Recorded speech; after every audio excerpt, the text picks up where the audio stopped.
para eso vamos a tomar el texto de Lucas capítulo 2. Entonces, si gustan acompañarme a Lucas capítulo 2, versículos 22 y, si Dios lo permite, hasta el versículo 38. Lucas capítulo 2, versículos 22 y hasta el 38. Yo leo desde la Nueva Biblia de las Américas, pero me pueden seguir con su vista en la traducción que tengan. Y dice así la palabra de Dios a través de los días para la purificación al Señor, como está escrito en la ley: todo varón que abra tórtolas o dos pichones. Había en Jerusalén un hombre que se llamaba Simeón. Este hombre, justo y piadoso, esperaba la consolación de Israel, y el Espíritu Santo estaba sobre él. Y por el Espíritu Santo se le había revelado que no vería la muerte sin antes ver al Cristo del Señor.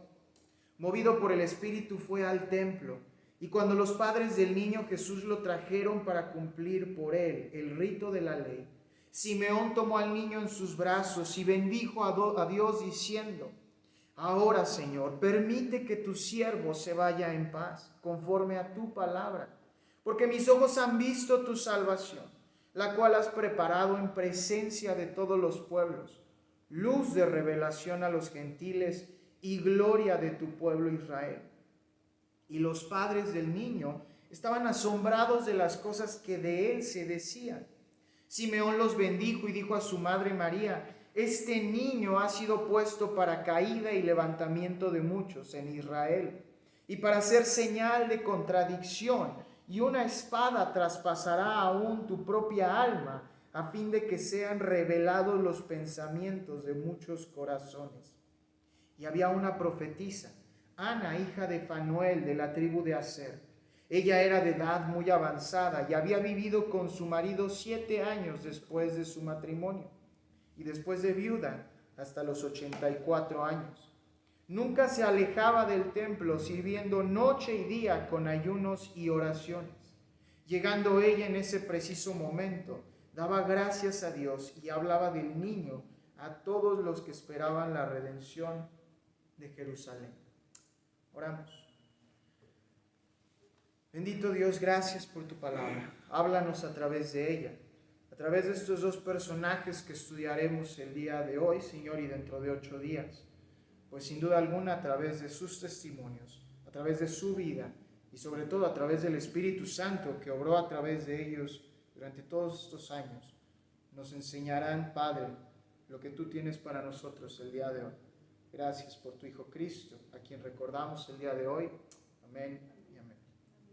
Bueno, pues este texto no es común que lo leamos en Navidad. De hecho, este texto se lee, según la tradición, 8 días después de que Cristo nació, es decir, en Año Nuevo, porque es cuando a Cristo se le lleva a ser circuncidado, es decir, 8 días después de su nacimiento. Y aún se lee el resto del texto 40 días después de que Cristo nace, es decir, a principios de febrero aproximadamente. Es lo que nosotros conocemos como la Candelaria, ¿no? Y de hecho así comienza nuestro texto en Lucas capítulo 2. Cristo ya nació ahí en Lucas capítulo 2, versos 1 al 7. Llegan los ángeles a adorar y los pastores al mismo tiempo. Lucas capítulo 2, versos 8 y al 21. Y es un poco de lo que retomábamos en nuestro estudio el día viernes. Y ahora en el verso 22 dice nuestro texto: al cumplirse los días para la purificación de ellos, traen a Cristo a Jerusalén para presentarlo. Y en esta opinión de Ana respecto a Cristo, antes de lo que hable Simeón, purificación. Ahora, ¿dónde hallamos esta purificación? Levítico de Cristo, Levítico capítulo 12, de la purificación de las mujeres. Dice así: 7 días, como en los días de su menstruación, será impura. Al 8º día la carne del prepucio del niño será circuncidación, sean cumplidos. Pero si da a luz una niña, quedará impura por los días de su menstruación y permanecerá en la sangre de su purificación por 66. Más cuando estamos hablando de Cristo, del Mesías. ¿Qué tiene de impuro que María haya dado a luz al Hijo de Dios? Bueno, la cuestión médica que había no es la misma que tenemos el día de hoy. Y el hecho de la impureza de la mujer no evoca que la mujer era sucia por haber dado a luz, sino que debía diagnosticarse, debía monitorearse su salud durante esos días para ver que ella no haya perdido su fuerza durante el parto. De modo que si ella llegara a morir después del parto, no hubiese infectado a alguien dentro del pueblo con alguna enfermedad. Es por eso que las mujeres se consideraban impuras durante ese tiempo, para que pudieran recuperarse ellas mismas en su y para que produjeran alguna especie de infección si es que llegase a haber complicaciones durante que daban a luz. Pero continúa nuestro texto en Levítico 12. ¿Qué pasa cuando el niño nacía después de estos días? Dice el verso 6 de Levítico 12. Cuando se cumplan los días de su purificación, por un hijo o por una hija, traerá el sacerdote a la entrada de la tienda de reunión o del tabernáculo un cordero de 1 año como holocausto y un pichón o una tórtola como ofrenda por el pecado. Entonces él los ofrecerá delante del Señor y hará expiación por ella y quedará limpia del flujo de su sangre. Esta es la ley para que la da a luz sea hijo o hija. Pero si no le alcanzan los recursos para ofrecer un cordero, entonces tomará 2 tórtolas o 2 pichones, uno para el holocausto y el otro para la ofrenda por el pecado. Y el sacerdote hará expiación por ella y quedará limpia. Entonces, aquí vemos que en Lucas capítulo 2, María y José están llevando a Cristo al templo para cumplir esta ordenanza.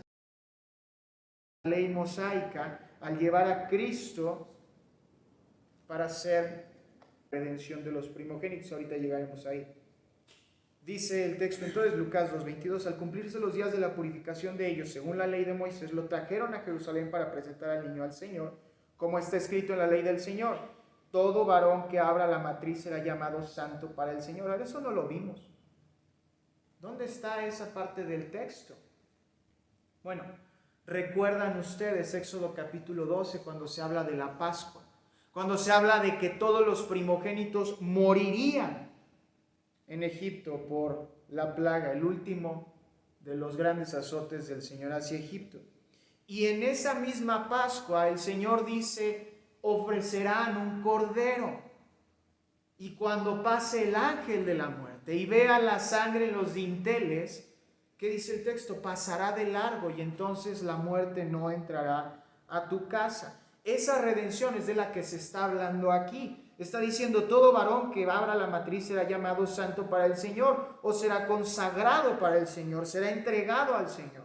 Hay una ordenanza allá en Éxodo capítulo 13 donde dice que los primogénitos de tu ganado, de tus animales, de tus bestias, tienen que ser sacrificados porque todos los primogénitos pertenecen al Señor. Ahora, ¿qué sucedía en el caso de los hombres? ¿Qué sucedía en el caso de los humanos? ¿Se entregaban al Señor? ¿Se abrían? Por supuesto que no. El Señor dijo y dejó la ley, en lugar de sacrificar a los humanos, tomarás un cordero que será sacrificado en su lugar. Entonces, este es el cumplimiento que se está dando. Verso 23, como está escrito en la ley del Señor, todo varón que abra la matriz será llamado santo para el Señor. Ahora, sucede algo interesante. Mira el verso 24. Y para ofrecer un sacrificio conforme a lo que fue dicho en la ley del Señor, un par de tórtolas o 2 pichones. Y aquí y si leímos Levítico 12, y lo hicimos, nos habla de que se debía entregar un cordero, pero si la familia no tenía recursos para poder ofrecer un cordero, entregarían 2 tórtolas. ¿Qué dice esto? ¿Qué nos está enseñando esto? Cristo no estaba en medio de la familia rica de Israel. En términos actuales, no viviría en Polanco el día de hoy. No viviría en las lomas, no viviría un lugar de muchos recursos. ¿Cómo lo sabemos? Insisto, los padres de Cristo fueron a entregar el sacrificio más humilde que se podía entregar por Él, para su libramiento. Pero ¿por qué mencionábamos esta redención entre comillas cuando la mencionaba? Porque mira otra vez lo que dice el verso 22. Dice, lo trajeron a Jerusalén para presentar al niño, ¿a qué? Al Señor, presentar al niño ante Dios, presentar al niño ante Dios Padre. Y esto es interesante, la palabra presentar aquí se refiere a una consagración. No se refiere solamente a decir, miren, aquí está mi hijo, qué bonito está, y eso es todo. No, esta palabra implica una consagración, una entrega. ¿Dónde más vemos algo así en todas las Escrituras? Hay dos casos. El primero lo vemos con Moisés. Moisés es consagrado al Señor al ser librado del sacrificio gigante que Faraón instituyó de los niños menores de 2 años. Su madre lo deja en el río, recuerdan, en la cesta, y dice, él servirá al Señor, y lo consagra. Y el segundo es Samuel. Samuel es hijo de una mujer que estuvo orando años y años en el templo para que el Señor le proveyera de un hijo. Y cuando el Hecho primero de Samuel capítulo 2 es todo el cántico, ¿no? El subtítulo nos dice ahí el cántico de consagrado al Señor. Mi hijo servirá al Señor. Y entonces aquí en el versículo 22 vemos este tercer caso, o el caso que realmente es la sustancia, mientras que los que vemos en el Antiguo Testamento son sombras, son imágenes de lo que se ve cumplido aquí en el verso 22.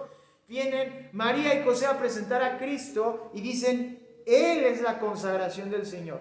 Él es el que sepa. Sucede esto, es cuando entonces vemos al Espíritu Santo cumplir el resto de estos testimonios.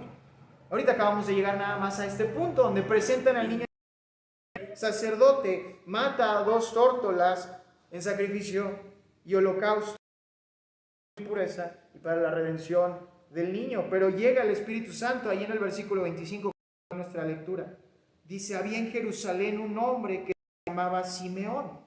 Este hombre, justo y piadoso, esperaba la consolación de Israel y el Espíritu Santo estaba sobre él. Ahora hay cosas importantes que destacar de este hombre Simeón. Primero y antes que nada, se menciona de Simeón que era un hombre justo. Ahora, ¿por qué es tan importante, Poncho, que digamos que Simeón era un hombre justo? Es sencillo. La realidad es que, si ustedes recuerdan un poco de este tiempo donde se menciona el nacimiento de Cristo, ¿es en medio de qué? En medio de un proceso donde pasaron 400 años después del libro de Malaquías. Termina el libro de Malaquías, termina la profecía de Malaquías después de volver del exilio, y durante 400 años llega un tal Alejandro Magno, conquista la mitad de Medio Oriente, y después, al caer él, se levanta Seleucidas, que es una facción de los griegos, y conquistan la tierra de Israel. 400 años hay un libramiento, hay una lucha entre los radicales israelitas de Sabeos y los griegos. En ese tiempo no había mucha identidad religiosa en Israel. ¿Cómo lo sabemos? Se levantaron facciones. De no ser porque hubiese una identidad religiosa, no hubiesen fariseos. Pensémoslo de este modo, conquistaron Israel y empezaron a helenizar, empezaron a promover la cultura griega, y entonces los judíos empezaron a adorar a los dioses griegos. Habían pocos judíos que deseaban que siguiera adorándose al Dios de los judíos. Estos hombres eran los fariseos, y ellos se levantaron celosamente para promover el culto de la ley mosaica. Después de estas facciones se siguen creciendo otras. Surgen también los saduceos, aquellos que nos dice el libro de Mateo, bueno, el Evangelio según Mateo y los Hechos también, que ellos no creían en la resurrección. Se levantan los herodianos, ya en tiempos de Roma, una facción de los fariseos que decían que uno podía cumplir la ley de Moisés al tiempo que simpatizaban con los gobernadores y procuradores de Roma. Entonces, todas estas facciones eran precisamente grupos religiosos que trataban de regresar al pueblo a la raíz de la fe judía. Era muy raro entonces encontrar un hombre que el Espíritu Santo en las Escrituras describiera como justo y piadoso. Aquí entonces encontramos por ejemplo. No, este hombre era justo y piadoso, y mira cómo lo describe en la Escritura. Esperaba la redención o la consolación de Israel. ¿Cuál es esta consolación? ¿De qué está hablando el texto? ¿A qué se refiere con que Simeón no solamente era hombre justo y piadoso, esperaba en el Señor? ¿A qué se refiere con la consolación de Israel? Una vez más, Isaías capítulo 40 es una de las profecías más conocidas respecto a la primera venida de Cristo, que no necesariamente habla de la venida de Cristo como tal. Dice Isaías capítulo 40, versículos 1 al 5. Isaías 40 del 1 al 5. Consuelen a mi pueblo, dice su Dios. Hablen al corazón de Jerusalén y díganle a voces que su lucha ha terminado, que su iniquidad ha sido quitada, que ha recibido de la mano del Señor el doble por todos sus pecados. Una voz clama: preparen en el desierto camino al Señor, allanen en la soledad calzada para nuestro Dios. Que todo valle sea elevado y bajado todo monte y collado. Vuélvase llano el terreno escabroso y lo abrupto ancho valle. Entonces será revelada la gloria del Señor y toda carne a una la verá. Está hablando de la venida de Cristo. Y dice: consuélense. Consuélense. ¿Cuál es la consolación de Israel? Y bueno, recuerden que en tiempos de Isaías ya pasaron bastantes reyes. Estamos hablando de una profecía 150 años de la caída de Judá. Estamos hablando de 150 años antes del exilio. Ya pasaron reyes y reyes y reyes que no dejaban de hacer lo malo delante de los ojos del Señor, tanto en Israel como en Judá. Y entonces el Señor, poco a poco, esta historia ya la sabemos en Reyes y en Crónicas, el Señor fue dejando que su pueblo se fuese por su propia senda. Dejaron que el pueblo cayera en sus propios, dejó que el pueblo cayera en sus propios pecados. Pero el Señor había prometido que llegaría un día en que serían consolados. Ahora, esto no sucede en tiempos del Nuevo Testamento, ¿sí? No, por supuesto que sí. ¿Qué nos dice Romanos capítulo 1? Romanos capítulo 1 nos habla de que nosotros, en nuestro deseo y nuestro corazón, negamos a Dios. De hecho, lo podemos ver todavía. Ahora, Romanos capítulo 1 dice así en el verso 21: profesando ser sabios, se hicieron necios y cambiaron la gloria del Dios incorruptible por imagen en forma de hombre corruptible, de aves, de cuadrúpedos y de reptiles. Es decir, se volvieron idólatras, dejaron de adorar a Dios para adorar a las criaturas. Oigan, pero nosotros somos cristianos, nosotros sí adoramos a Dios, ¿no? Bueno, a veces. ¿Por qué? Porque también me adoro a mí mismo. Hago mis logros, no, sí, claro, yo consigo mis logros. Si consigo un trabajo, yo conseguí mi trabajo. Si yo logré algo, yo logré algo. Si conseguí una nueva meta, yo conseguí esa meta. Y de pronto se vuelve un culto del yo. Y en el verso 24 de Romanos 1 encontramos este símil. Así como Israel fue abandonado por Dios por adorar a Acera y a Baal, dice el verso 24 de Romanos 1, por lo cual Dios los entregó a la impureza en la lujuria de sus corazones, de modo que deshonraron entre sí sus propios cuerpos. Más adelante en el verso 28, así como ellos no tuvieron a bien reconocer a Dios, Dios los entregó a una mente reprobada o depravada para que hicieran las cosas que no convienen. El Señor simplemente se está lavando las manos y dice, bueno, pues si quieres vivir en tus pecados, vive en tus pecados. Muchas veces culpamos a Dios de eso y decimos, ¿por qué el Señor nos castiga de este modo? Pues el Señor dice, yo dejé que tú caminaras por donde tú querías caminar. No te estoy castigando como tal. Tú solito estás dejándote caer en ese castigo. Claro que es una disciplina del Señor, sin duda alguna, pero fue nuestra elección caer en nuestros propios pecados. Pero aquí es donde está la gloria de la enseñanza de la Navidad, que el Señor nos pudo bien haber dejado correr huyendo de Él, y sin embargo dice que hay hombres que estaban esperando la consolación. ¿Por qué? Porque desde la primera vez que el Señor prometió que habría consolación. El Señor dijo, están en sus pecados, a regresarlos a mí. Yo voy a consolar a mi pueblo. Y esta es la consolación que estaba esperando Simeón. La promesa de que a pesar de que nosotros correríamos del Señor, como dice Sofonías, el Señor nos atraería de vuelta a Él, con lazos de amor. Entonces ya tenemos dos características de Simeón muy interesantes. Uno, era un hombre justo y fiel. Dos, estaba esperando esta consolación de Israel. Y mira esta tercera, esta es interesante. El Espíritu Santo, Lucas 2:25, estaba sobre él.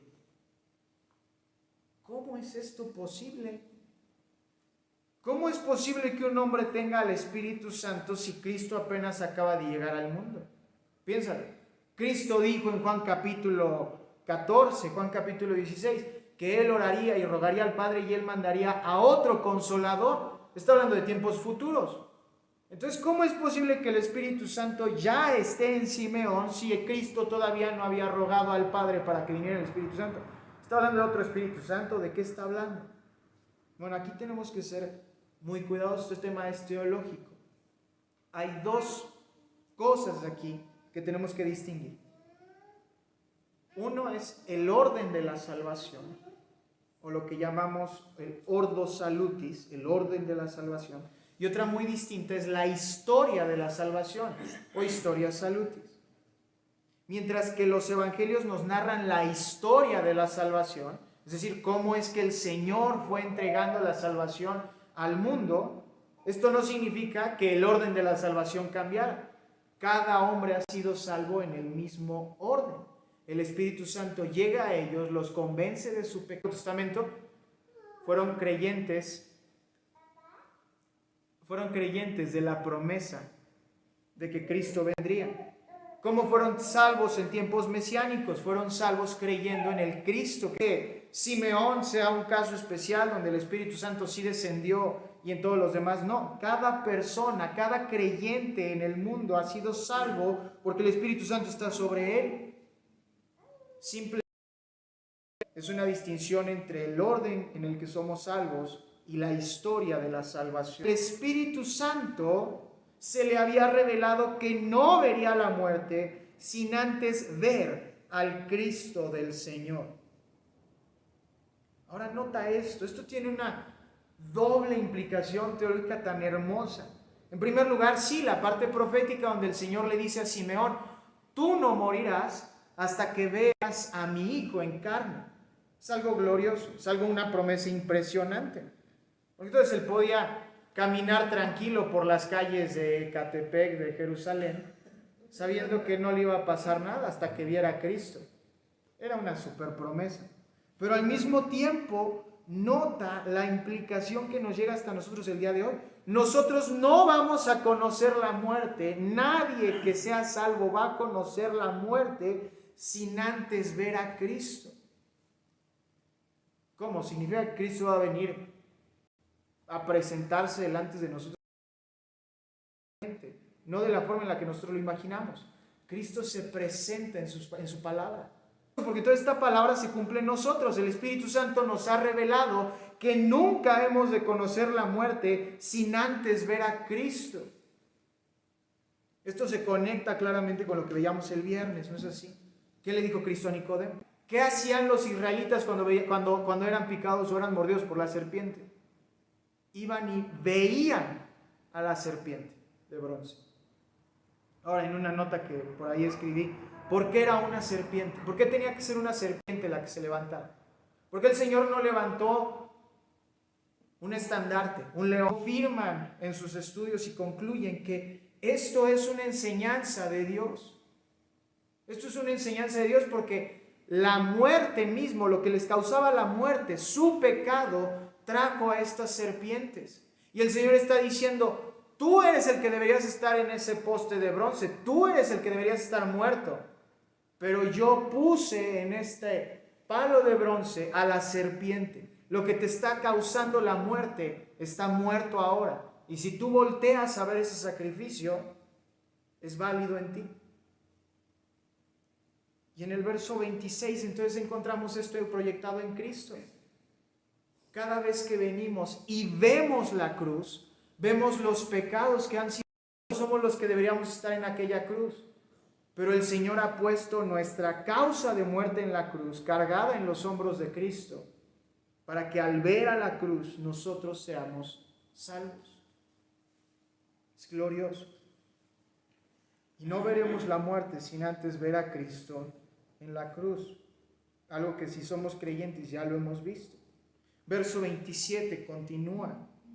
Movido por el Espíritu fue al templo. Movido por el Espíritu fue al templo. Y cuando los padres del niño Jesús lo trajeron para cumplir por él el rito de la ley, Simeón tomó al niño en sus brazos y bendijo a Dios diciendo, y bueno, lo que él dice. Entonces pausa aquí para poder estudiar los versos 27 y 28. Primero, movido por el Espíritu Santo fue al templo. Nota esto, el Señor estaba hablando a Simeón.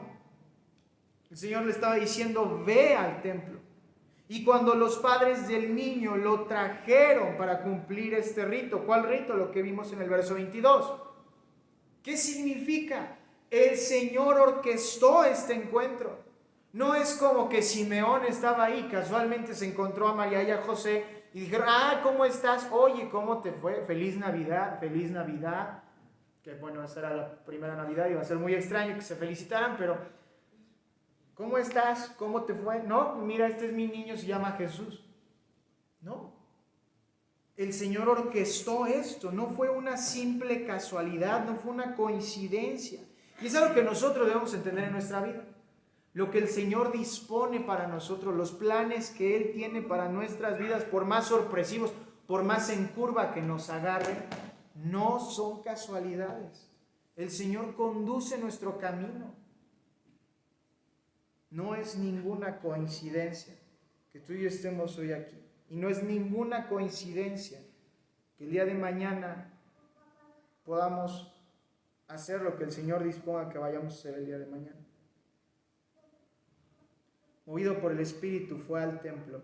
Y cuando los padres del niño lo trajeron para cumplir por él el rito de la ley, ¿qué dice? Simeón escuchó al Espíritu Santo decirle, mira, este es Cristo, y entonces Simeón tomó al niño. No, el verso 28 es inmediato. ¿Notas esto? Cuando trajeron al niño, Simeón tomó al niño en los brazos y comenzó a dar testimonio. Esto tiene dos posibles formas de verlo. Algunos teólogos se decantan a decir que Lucas quiso resumir la escena y decir que Simeón, o mejor dicho, el Señor no le instruyó a Lucas que escribiera el encuentro entre María, José y Simeón.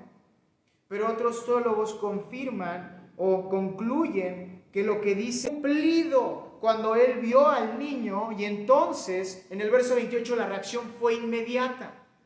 ¿A qué quiero llegar? El Espíritu Santo le dio entendimiento a Simeón y discernimiento para que en el momento en que viera a Jesús, 29 al 32, vamos a darnos cuenta de que sí es así. Esta segunda conclusión es la correcta, porque Simeón da testimonio de Cristo, y en el verso 33, ¿qué nos dice? Los padres del niño entonces decían, no, sí, tienes razón, ya lo habíamos platicado antes de que yo te prestara a mi hijo para que lo cargaras. No, verso 33, los padres del niño estaban asombrados de las cosas que de él se decían.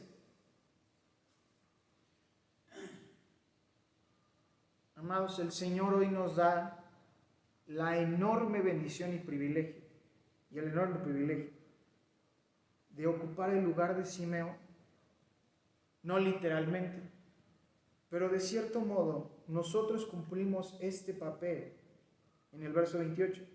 Nosotros, si bien no tomamos al niño en nuestros brazos, tenemos su palabra y podemos bendecir a Dios, justo como lo hizo Simeón. Ese es el punto el día de hoy. El punto el día de hoy es poder ver cómo es que nuestro Señor, si bien fue presentado, si bien vino a cumplir la ley en cada aspecto de la letra, también vino a cumplir las promesas que no eran parte de esa ley. Y nosotros, si bien no somos hombres justos y piadosos, y sin duda alguna en algún momento de nuestra vida no esperábamos la consolación de Israel, a nosotros se nos ha dicho que ya vino Cristo el Señor. Movidos por el Espíritu hemos venido al templo. Y ahora el día de hoy podemos responder a ese llamado y como en el verso 28 dice, bendecir al Señor así como Simeón. Esa es la enseñanza el día de hoy. Si Dios lo permite, el próximo domingo vamos a estudiar los versos que nos faltan, del 29 al 38, donde vamos a escuchar las palabras de Simeón, las palabras de Ana, pero hoy nos quedamos con eso. El Espíritu Santo es el que movió todo esto hasta este momento, hasta este punto. El Espíritu habló y habló y habló.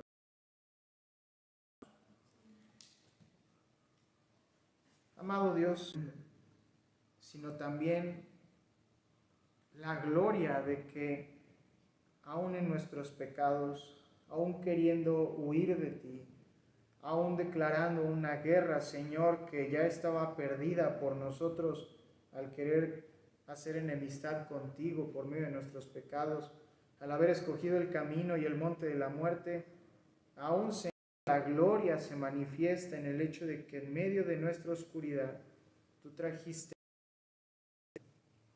en medio de la oscuridad en la que tú encendiste la luz de gloria.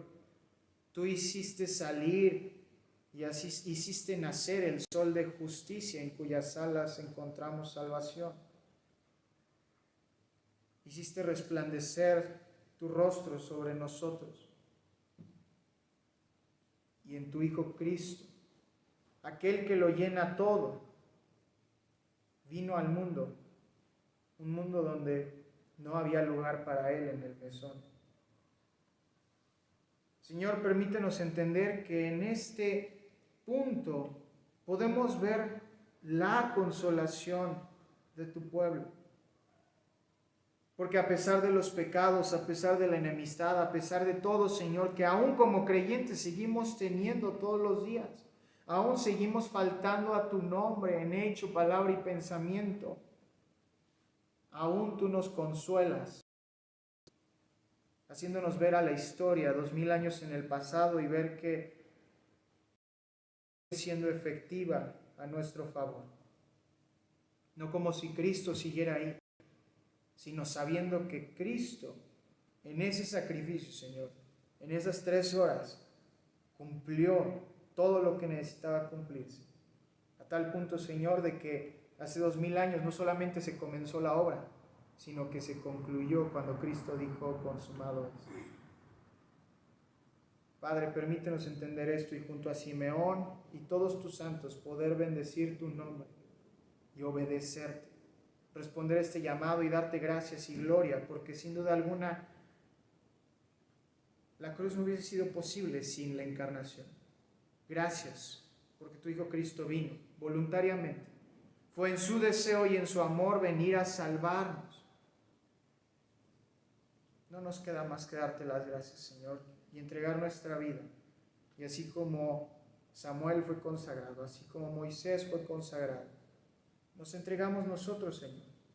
No tenemos nada más y ni siquiera nosotros mismos nos pertenecemos. Pero si algo podemos hacer es entregarnos a tu servicio y a tu favor para siempre. Y ese voto venimos a renovar delante de ti todos los días en oración. Gracias. Gracias te damos por Cristo, Señor. Amén.